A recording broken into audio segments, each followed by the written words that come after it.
Merci aux organisateurs de nous avoir associés à ces rencontres, nous permettre en tant que pathologiste de parler du rétinoblastome et de montrer un peu la place qu'occupe l'examen anatomopathologique dans cette pathologie de l'œil chez l'enfant et aussi de montrer un peu les aspects histopronostiques.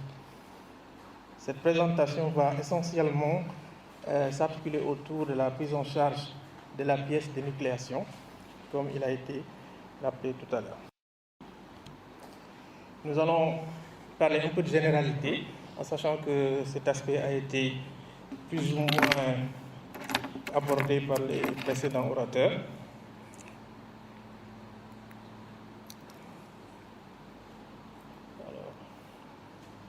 Donc nous allons surtout insister sur la morphologie, la macroscopie, microscopie et un peu parler des classifications et ensuite citer quelques diagnostics différentiels. Donc cette tumeur de l'enfant consiste en une prolifération de cellules. Il s'agit de cellules immatures de nature blastique et qui dépendent de la rétine. C'est la tumeur la plus fréquente chez l'enfant et donc avec des taux de fréquence de l'ordre de 1 cas pour 14 000 à 15 000 naissances. Donc c'est une tumeur très agressive puisque les cellules sont immatures et l'évolution se fait vers rapidement la colonisation extraoculaire. Dans les rappels, nous avons l'histologie de la rétine avec donc ici l'épithélium rétinien, donc en haut les cônes et ensuite donc les relais neuronaux. Ensuite, nous avons la deuxième couche qui est la choroïde, où nous avons donc les vaisseaux, et c'est le point de départ de l'essaimage hors de l'œil, et notamment donc les métastases. Au niveau de cette choroïde, qui constitue un enjeu à l'examen anatomopathologique, nous avons sous une couche pigmentaire la membrane de Bruch, qu'il faut toujours essayer de repérer afin donc de rechercher une extension en dessous, notamment au niveau de la couche superficielle qui est vascularisée mais avec de petits vaisseaux, et la couche interne où il y a de plus gros vaisseaux.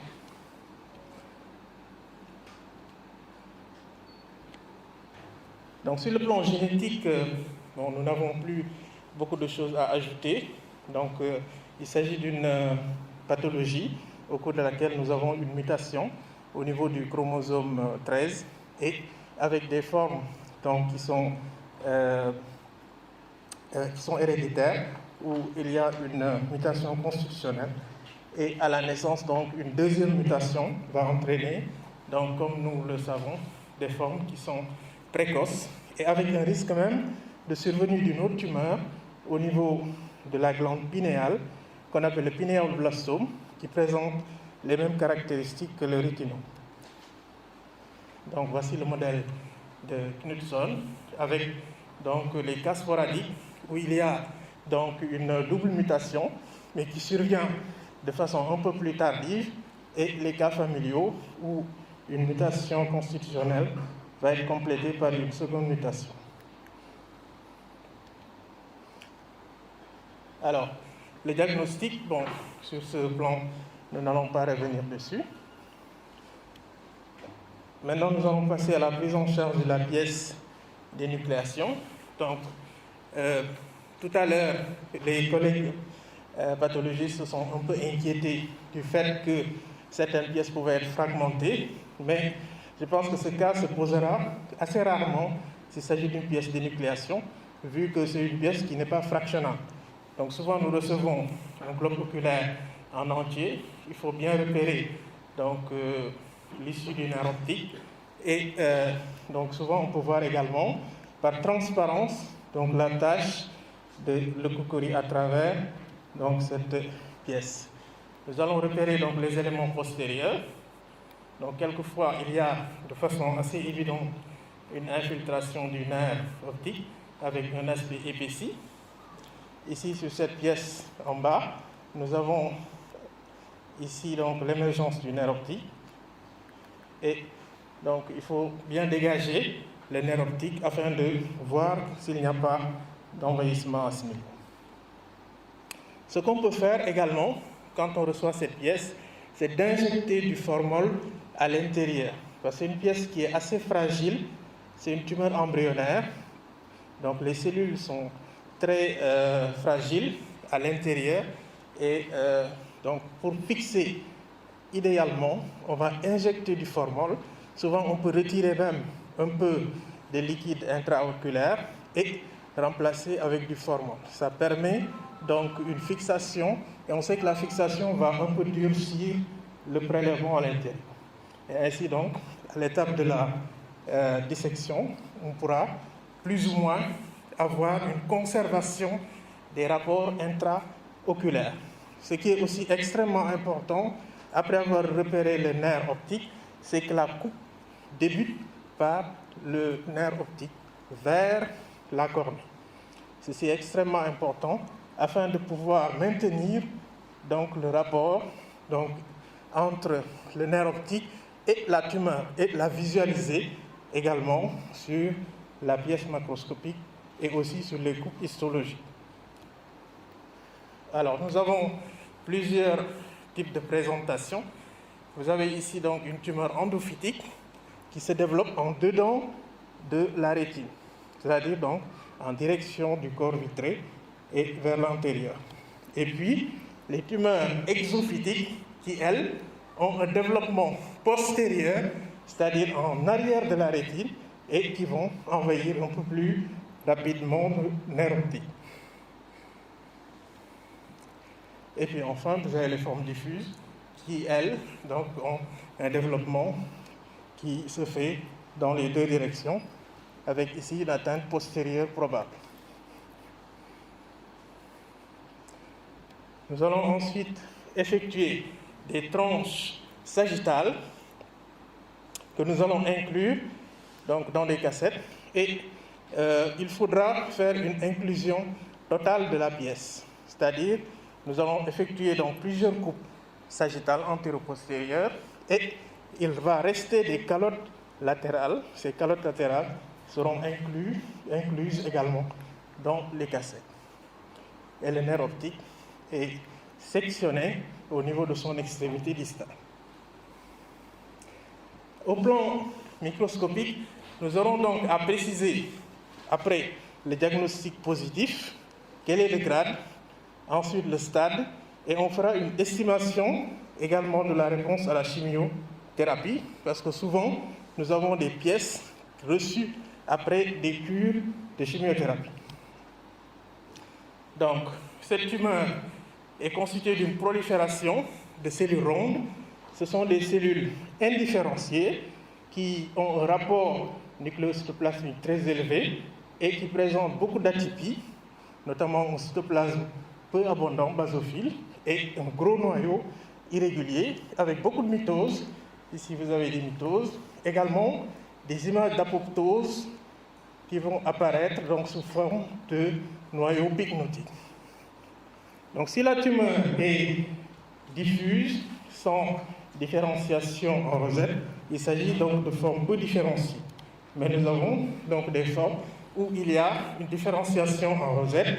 Donc, il y a plusieurs types de rosettes. Nous avons les rosettes les plus caractéristiques, qui sont les rosettes de Flexner, Wintersteiner, qui donc font parler de rétinoblastome bien différenciés si on peut constater donc, la présence régulière de ces rosettes.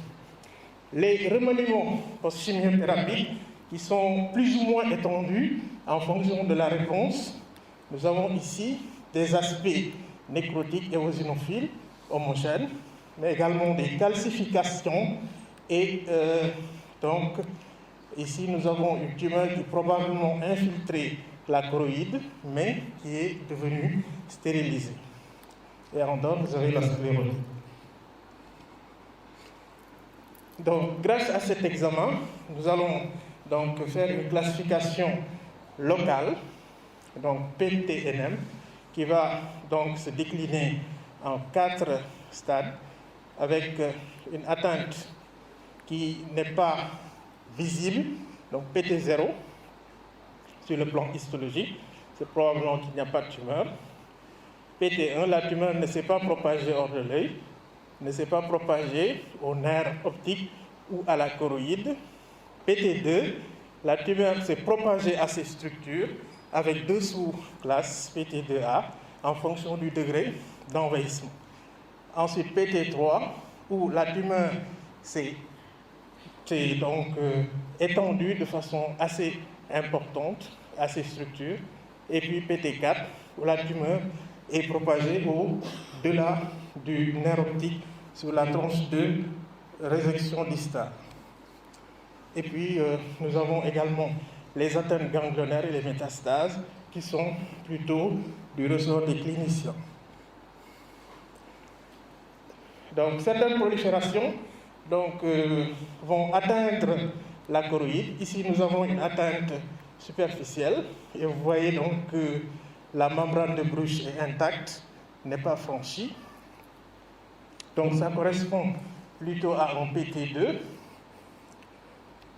Ensuite, ici également, c'est une forme où vous voyez donc l'atteinte au niveau de la choroïde et superficielle. Elle est peu étendue et il faut un examen minutieux.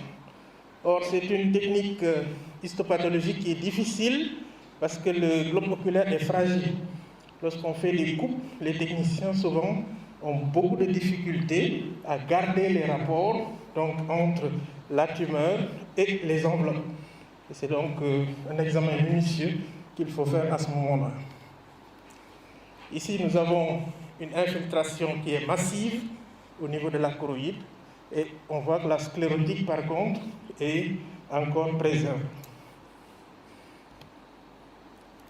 Par contre, ici, donc l'atteinte va au-delà de la choroïde.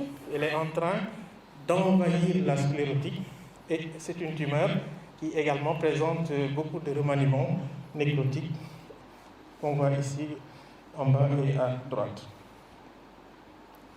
Donc l'examen du pôle postérieur, qui est une étape importante et va évaluer le risque de récidive, souvent c'est le point d'émergence, donc qui va constituer la zone d'extension de la tumeur à l'encéphale. Et donc c'est un point extrêmement important. Il faut examiner la lame criblée, qui est donc la frontière entre le globe oculaire et le nerf optique. Et il y a un risque majeur, bien entendu lié au pronostic, lorsqu'il y a une atteinte de la section terminale du nerf optique. Donc on fera un examen de la partie postérieure.